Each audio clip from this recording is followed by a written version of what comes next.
ಈಗ ಸಿಲಿಂಡರ್ ಸುತ್ತ ರಾಜಕೀಯ ಸಮರ ಕೂಡ ಶುರುವಾಗಿದೆ. ನಿನ್ನೆ ಸಚಿವ ಬೋಸರಾಜ್ ಅವರು ಮಾತನಾಡಿದ್ರು. ಟ್ರಂಪ್ ಮೋದಿ ಸ್ನೇಹದಿಂದಲೇ ಇಷ್ಟೆಲ್ಲ ಸಮಸ್ಯೆ ಅಂತ ಹೇಳಿದ್ರು. ಈ ಮಾತಿಗೆ ಶಾಸಕ ಜನಾರ್ದನ್ ರೆಡ್ಡಿ ವಾಗ್ದಾಳಿಯನ್ನು ನಡೆಸಿದ್ದಾರೆ. ಏನ್ ಹೇಳಿದ್ರು ಬನ್ನಿ ನೋಡೋಣ.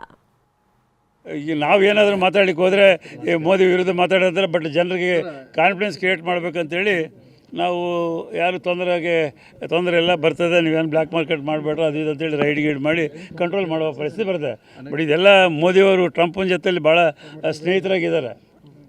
ಅದರಲ್ಲಿಂದ ನಮಗೆ ಬಂದಿರತಕ್ಕಂಥ ತೊಂದರೆ ಇವತ್ತು ಮತ್ತು ಅದೇ ಸಮಸ್ಯೆ ಅಲ್ಲ. ಈಗ ಅವನಿಗೆ ವಿರುದ್ಧವಾಗಿ ಮಾಡಿದ್ರೆ ನಾವು ಬೇರೆ ಕಂಟ್ರಿ ಹೊಡೆದ್ರೆ ನಮಗೆ ರಷ್ಯಾದವರು ಬೇರೆಯವರು ಸಪ್ಲೈ ಮಾಡ್ತಿದ್ರು. ಇವರು ಟ್ರಂಪನ್ನು ಭಾಳ ಹಬ್ಕೊಂಡು ಭಾಳ ದೋಸ್ತರಾಗಿದ್ದಾರೆ. ಅವ್ನು ಬ್ಲ್ಯಾಕ್ ಮೇಲ್ ಮಾಡ್ತಾ ಇದ್ದಾರೆ ನಮ್ಮ ದೇಶವನ್ನು. ಇಲ್ಲ, ಇರಾನ್ ಪ್ರಶ್ನಲ್ಲಿ ಈಗ ಮೇಜರ್ ಇರ್ತಕ್ಕಂಥದ್ದು ಅಮೇರಿಕಾ, ಹೌದಾ, ಮತ್ತು ರಷ್ಯಾ, ಚೈನಾ ಬೇರೆ ಇದ್ದಾವೆ. ಈಗ ನಾವು ಏನಂದರೆ ಇಲ್ಲಿವರೆಗೂ ಇದು ಕಾಂಗ್ರೆಸ್ ಪಕ್ಷ ಇದ್ದಾಗ ಅಮೇರಿಕಾದವ್ರ ಜೊತೆಯಲ್ಲೇ ಗೆದ್ವಿ ನಾವು. ಇರಾನ್ ದೇಶದಿಂದ ಭಾರತಕ್ಕೆ ಬರಬೇಕಾಗಿರುವಂಥ ಅದು ಪೆಟ್ರೋಲ್ ಆಗಿರ್ಬೋದು, ಗ್ಯಾಸ್ ಆಗಿರ್ಬೋದು, ಇಂಡಿಯನ್ ಫ್ಲ್ಯಾಗ್ ಕಂಡ್ರೆ ಅದಕ್ಕೇನು ತೊಂದರೆ ಮಾಡಬೇಡಿ ಅಂತೇಳಿ ಇರಾನ್ ದೇಶದ ಮುಖ್ಯಸ್ಥರು ಹೇಳಿದ್ದನ್ನು ಇಡೀ ಪ್ರಪಂಚನೇ ನೋಡಿದೆ.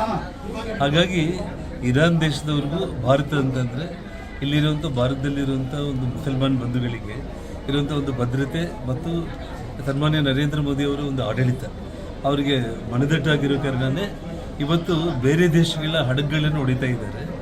ಭಾರತಕ್ಕೆ ಬರೋ ಹಡಗುಗಳನ್ನು ಇರಾನ್ ಅವರು ಪೂರ್ತಿ ಸಂರಕ್ಷಿಸಿ ಕಳಿಸ್ತಾ ಇದ್ದಾರೆ. ಹಾಗಾಗಿ ಬೋಸರಾಜ್ ಅವರಿಗೆ ಏನಾದರೂ ಸ್ವಲ್ಪ ಅದನ್ನು ಸೀರಿಯಸ್ ಆಗಿ